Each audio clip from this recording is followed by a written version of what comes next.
There's a lot of information on building ROVs on the internet, YouTube University and Google University.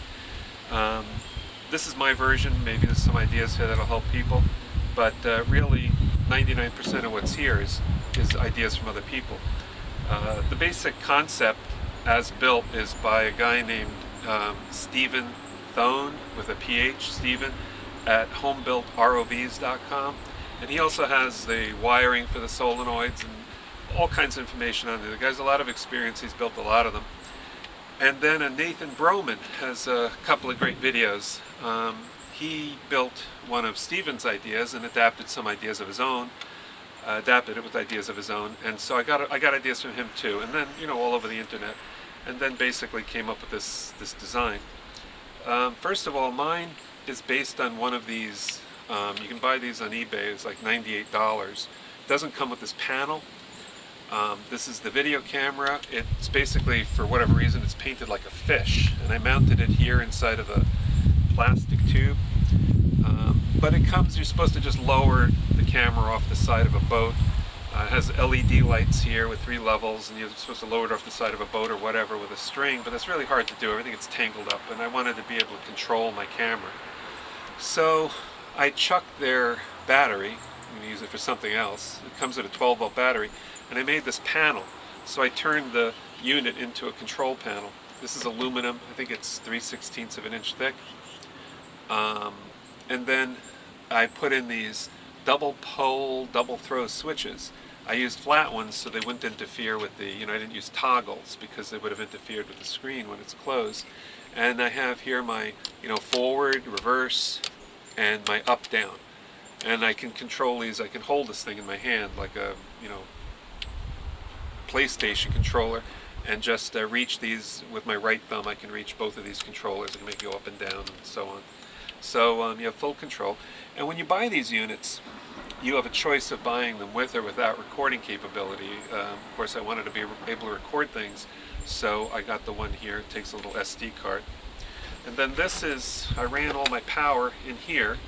I power it off of my tether, of course, my control tether. And I use this rubberized cord with these 2 nice quick releases. These are like snap releases, so I can use a car battery and just quickly get a positive connection, pop them off. You can use a boat battery then, your spare boat battery or whatever. And it's very easy to connect and disconnect with a nice positive connection to your 12-volt power supply. So here are some of the features. As I said, I designed this so you can just hit these buttons with your fingers, and this is your up, down. I have a main power switch with a little LED light. These come with a little remote control, which you can use to turn it on, off, and put the lights up and down. I don't really think it's necessary except for the lights. As for this unit, you can see here that I put the camera, I put a little ring here to kind of hold it in, and it's held in from the back with a nylon. I just threaded a 1/4-20 nylon bolt in there to secure that, the camera and the LEDs. The reason for this little thing here is I was on the dock and I realized I wedged that in there to tip the camera down, because if you have a slight downward angle, it's much better, because then you can see the ground a lot better in front of the ROV. The flotation tubes I ended up using are 2-inch inside diameter with the ends glued on, and I just have everything held on with tie wraps. They're very strong, so there's not really a problem there.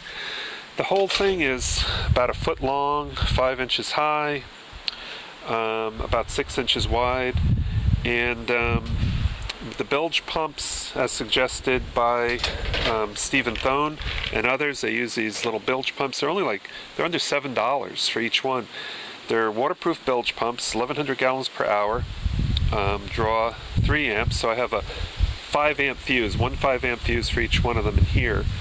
My friends suggested that. That's Berj and Greg. They helped me with a lot of ideas as far as the electrical stuff and all that kind of thing went. And a lot of practical considerations, gave a lot of good suggestions to me. In here, this is one of those, you can buy these at Home Depot. It's a electrical box with no holes in it, and it's waterproof. Now, I didn't trust that the waterproof, it's not designed to go down, to 50 feet. I have a 50-foot tether here, and it's not designed to go 50 feet down, so I filled it with wax. It's called potting it, melted wax. And my wax, I'll show a picture of that on the video, is 10 to 20% beeswax. It makes it a little soft, you know. And the first time I poured it, it killed a couple of the solenoids. I don't know if it's from the heat or it got in there or what, but I had to get new solenoids, and the next time I did it, I painted them with some melted wax, let that harden to get like a protective shell, and then I poured the rest of my wax. So that seemed to work fine. For my weights, I have these two. They're just 1-inch inside diameter PVC, and I have them filled with lead scrap. Happens to be old bullets, not live bullets, just dead bullets. You could probably pick them up at the I don't know, your local sports shop. Yeah, the bullets, yeah, they kind of move around, but not really that much. It's surprising. They kind of just sit there. I just kind of give it a little shake before I put it in, and it's nice and level and everything.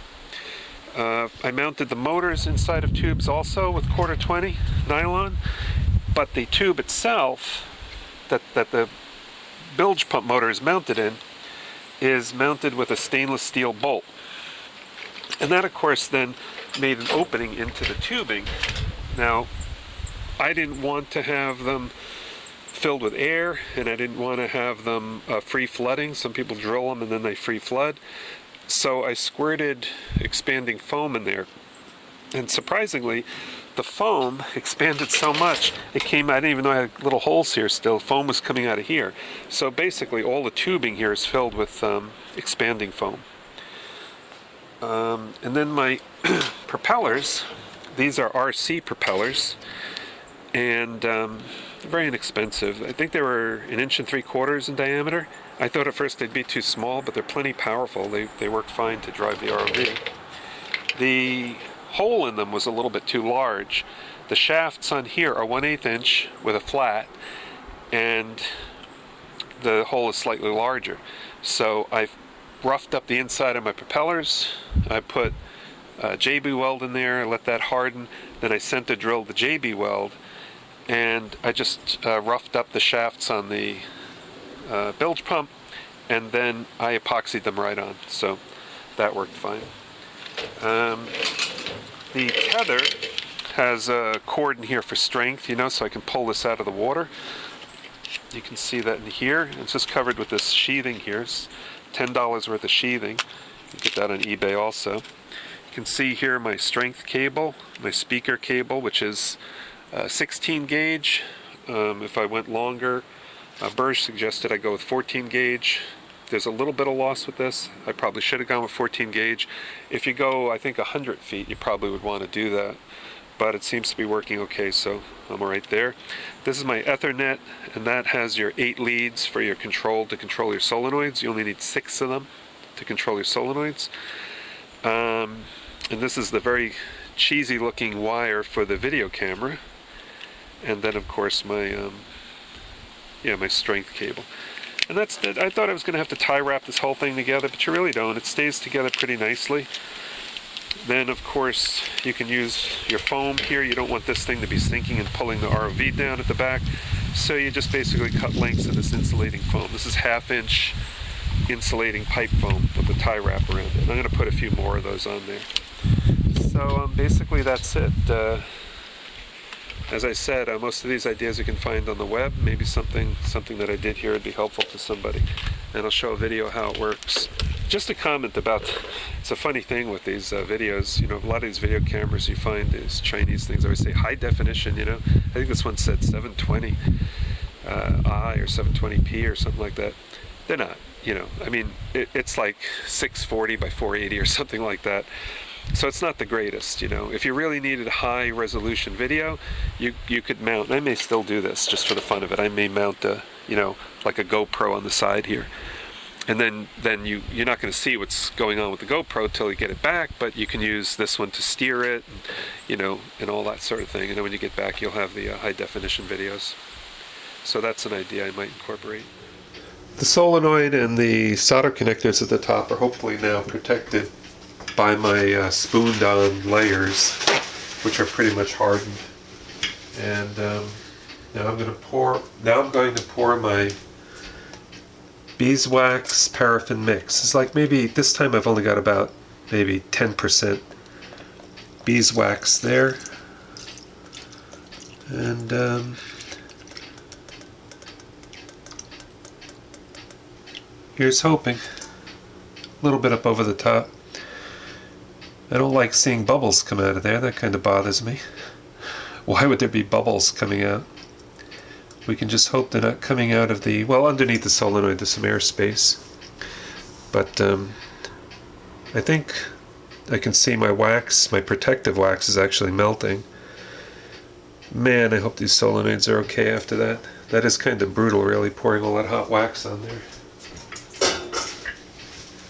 Here's hoping.